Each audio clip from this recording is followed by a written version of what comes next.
Hi, I'm Andrew DeOrio. I'm a faculty member in the computer science department, and I want to show you how I've designed my course with help from Nexus.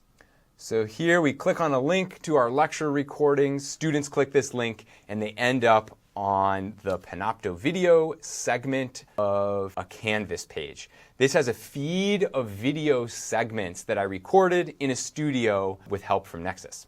You'll notice that each of my lectures has more than one segment. This means each segment is pretty short, usually in the like 5 to 20 minute range.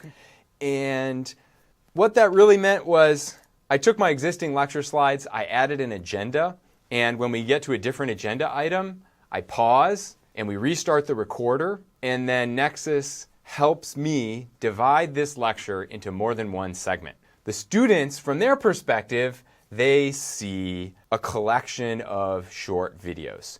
These short video segments have worked really well with my asynchronous course design. Students say it's been really helpful for managing their attention at home and makes them feel like they're making progress in making it through the course content, and it seems to be more understandable for them compared to one longer recording.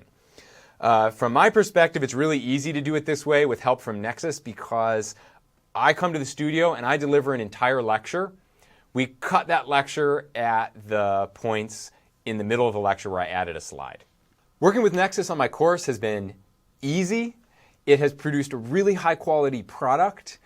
It takes me a similar amount of time to record these video segments as it would to deliver a live lecture. Working with Nexus on my course has been a great experience for me, and it's been a great experience for my students. I highly recommend it.